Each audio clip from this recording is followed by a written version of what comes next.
Maying hapon sa tanan og dili sa tanan sa ating Dios nga mabuhi.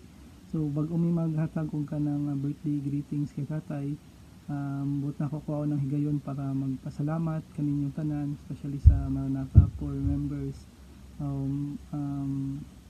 Special mention gid sa Bulacan niya family na nagid pirmi ang pag-atiman, pagtan-aw ug pagsuporta kay tatay nga bisag kanang layo mi nga mga anak niya, kanang wala mi nagabalaka kay nasayod mi naa mo nga magatan-aw kay nagaatiman bantay kay tatay ug akong mga panghinaot ug padayon nahangyo kid na padayon pagsuporta kaniya sabi na karon nga siya nag-handle sa church sa Magpor nga bisag say magstorya gyud mi tatay nga kung kanas apata kung kailan ka pa natuman nagkaedad tay tsaka ka pa nakapag-handle ng church, but I still praise God talaga kasi kay kabalo ko nga kanang buutan mo ng mga membro na sa Magpor og nagipirmi niya suporta kay tatay ug padayon sa ta sa pagpamangalagad sa Ginoo ug nagapanghinaot ug ampo pud mi nga sooner or in this time gid makauli gid mi diha ug para kay tatay ayun greetings I love tatay. Happy birthday po tatay at advance Merry Christmas na din po and Happy New Year.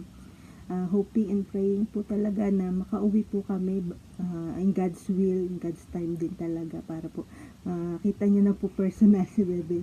Ayan, at dalangin namin na patuloy na dagdagan kayo ng more years to celebrate talaga ng Panginoon.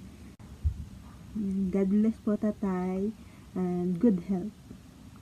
Yun tay, yun, happy birthday at yun, lapit na ilang taon na ba, 71 kung hindi magkakamali, 71. So yun, happy birthday tay at patuloy po namin talagang prayer ang good health na ipagkaloob sa inyo ng Panginoon na talagang yun, habang more years to come talaga na maabutan mo pa talaga si Bebe na lumaki at prayer nga namin na yun, pag lumaki si Bebe na pakunin namin ng FA para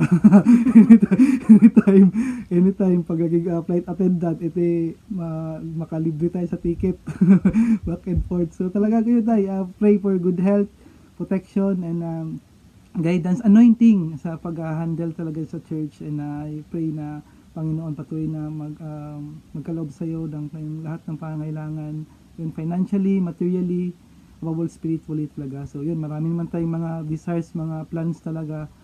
In His time, I know na ipupulfill yun ng Panginoon. Yan. We love you, Tay. Happy birthday and God bless you. And bye-bye. Happy birthday. po, Lolo. Happy birthday, Lolo. Happy birthday. Thank you po, Tay. God bless. God bless. Love you.